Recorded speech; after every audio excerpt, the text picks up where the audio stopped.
Good morning, Ohio State fans, and welcome back to the 11 Dubcast for Thursday, August 28th.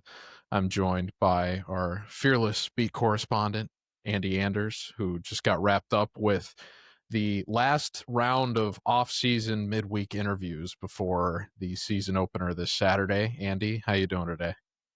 Doing just fine. Just talked to Ohio State's captains and getting amped up for Texas this week. Yeah, I'm sure we all are.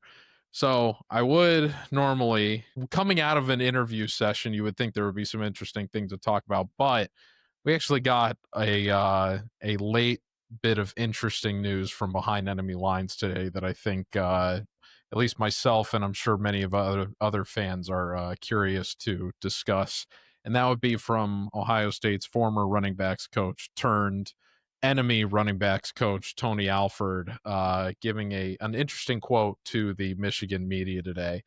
Now, Alford, when he originally got to Ann Arbor, there was it was not as willing to jump out and bare his fangs at his former employer, his former Buckeyes, as much as things seem to have turned.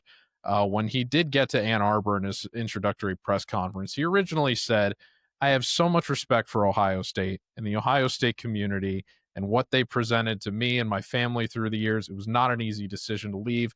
Anytime you're somewhere for as long as I was for 9 years, there are some groups that have been set professionally and personally. So that was difficult. But at the end of the day, it was something I thought I couldn't pass up. It was an opportunity I couldn't pass up." And then Alford pivoted into directly kind of attacking Ohio State when he said, "You want me to say something really bad about that other place? I'll say it. Yeah, we're better."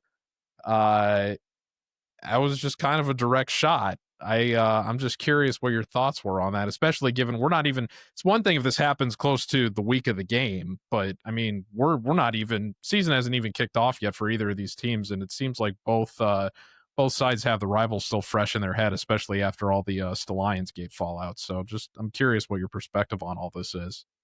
Yeah, I think it's clear based on the evolution of his comments as you brought up. His feelings towards Ohio State have only grown embittered and more willing to make these kinds of remarks over the years, kind of offhand, take shots. I don't think there's any love lost between Alford and his former employer.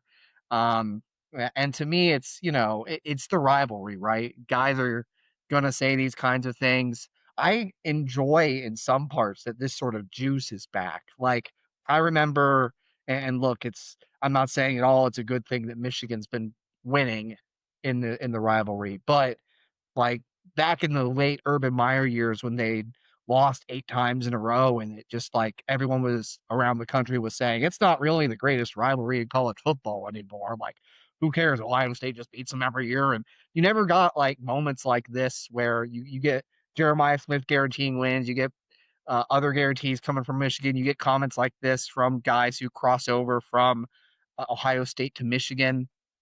It's just, frankly, it's a little bit of salt, it feels like, from Tony Alford, but, the saltiness is one of the things that makes this rivalry great. So, hey, more power to him, and we'll see here in a few months when they renew the rivalry at the end of November.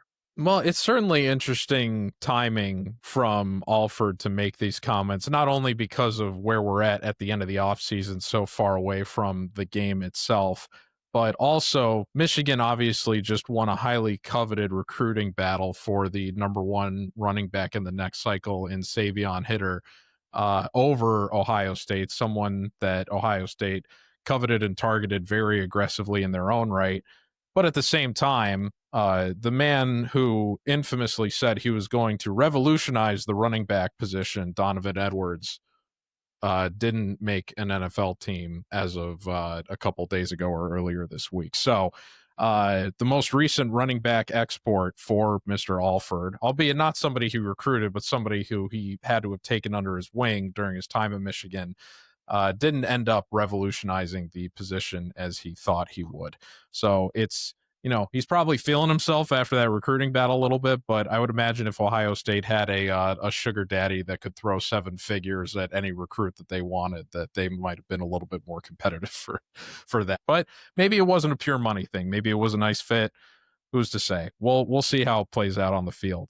But the other thing I wanted to ask you relative to this story was So we've seen in not the direct kind of shots that Alford has taken, uh, as recently as this week at Ohio State, but Jim Knowles is somebody who also had a bit of a perceived falling out with Ryan Day and the Ohio State coaching staff on his way out to another team within the Big Ten, basically the second biggest competitor in the eyes of many to Ohio State in the Big Ten, in Penn State, and has not again, not taken really any direct shots at Ohio State since leaving, but has talked up Penn State in a way that you can kind of, if you're reading the tea leaves a little bit, you see that there's maybe a little bit of shade being thrown Ohio State's way relative to the way that Penn State is kind of letting him do things a little bit differently over there. So, only time will tell if Knowles ramps up his rhetoric in terms of what he's casting back at his old employer, but I it you don't want to say that there's a pattern emerging with two people, especially when one of them is much higher level coordinator than just a position coach, Knowles relative to Alford. But is it a little bit of a concerning trend for you that you have these staff members that are supposedly good at their jobs that leave for other highly coveted jobs within the conference that are then quick to be critical of Ohio State after they leave while serving in these roles? Is that something that you think is a mild concern to you, or is it just, more coach speak that we should just kind of blow off? Not at all. I mean, if as far as it being a concern from Ohio State's perspective, I mean, for one thing, it's you obviously you want a national championship with Knowles, and like when you're coming off a national championship, I'm not going to sit here and say that reflects poorly on the program. Now, is it a day personality thing? I don't know. Like these coaches are all alpha personality types. You get like you look back at teams that have won Super Bowls, teams that have won national titles outside of Ohio State. This is a trend across the coaching profession of like these guys butt heads, but they accomplish great things. Like Tony Alford did some really good stuff at the running back position when he was here. Jim Knowles built the best defense in the country. And they worked with Ryan Day to accomplish those tasks. Alford working with Urban Meyer too, of course. Um, yeah, for me, like this is a natural progression of just having those types of alpha personalities, those guys who want control over what they're doing, want to do it their way, believe with good reason that they are really good at what they do, and they're gonna clash heads and have different ideas, and sometimes it ends ugly, like this. Not to it's hard to know exactly how ugly it went or if it even was ugly between Day and Knowles specifically, between Day and Alford specifically. I do get the sense a little bit more with Alford that it's, he and Ryan aren't the biggest fans of each other right now, that like there were some recruiting misses toward the end of Tony Alford's tenure at Ohio State, and the running back position in particular on the recruiting trail is one where oftentimes you want that to be an ace bell cow recruiter on your staff because relative to other positions, the development side isn't quite as important, still important. Don't get me wrong. Every position has a developmental aspect in football, but that recruiting side is where I think Ohio State kind of wanted an upgrade and why it ultimately moved on from Alford again after some of the misses late in his tenure. And so winning a five-star recruitment over Ohio State, as you pointed out, I don't think it's any coincidence we're getting this kind of a remark from Alford after that happened. Um, kind of a it wasn't me, it was you sort of maybe message from Alford even is the subtext I personally can kind of take from it. But um maybe I'm reading too much into it. I'm not trying to portray that I have super big inside intel on this, but that was kind of that's just the feeling I get. And look, Ohio State's going to win battles over Michigan going forward on the recruiting trail. They've had great classes, much better classes than Michigan in the past. This is one that Michigan got over on them, and so they can take their victory lap for now. Alford can take his victory lap for now. But as far as it being a reflection on some major issue that fans should be worried about within the Ohio State program, the recruiting conversation is a separate thing. All the uncertainty, Ohio State might not sign its a top 10 class for the first time since 2019. That's a whole other topic of conversation. As for like Day has had fallouts with certain coaches that he employed that he accomplished great things with. I don't think that's a cause for concern for people. I think that's a natural result, a natural thing from having these types of alpha personalities who are great at what they do, clashing heads in a coaching room.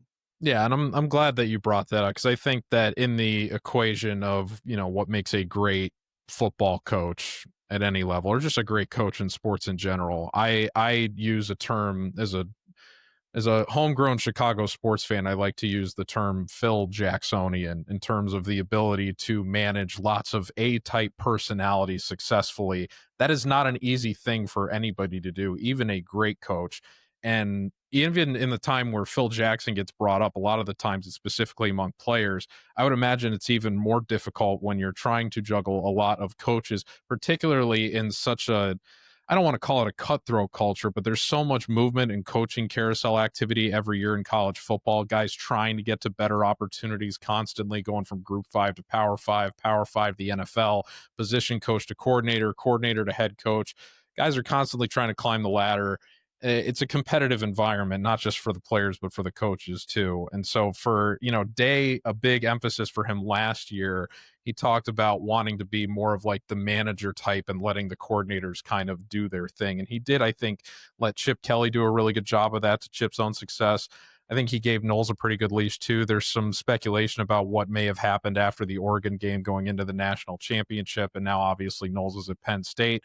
But it's like I said, not everybody's going to be Phil Jackson. It's hard to do that part of the job perfectly. I think it would be hard to argue based on the result last year that Day hasn't at least been uh, pretty successful in that area, if not perfect. But asking for perfection is a lot. So I tend to agree with you that I don't necessarily look at it as a trend, even though it's just more of a coincidence. You have a position coach and a coordinator that have both moved on within the conference that are both kind of indifferent at best about their former employer, but I don't think that's any reason that Ohio State fans should be any concerned about Ryan Day, especially going into this national title defense campaign. So, thank you very much for tuning into the 11 Dubcast, and we will be back tomorrow for our final show of the week, our final show before the opener with Garrick Hodge. But Andy, thank you very much for joining us, and thank you for tuning in. We'll be back tomorrow. Take care, folks.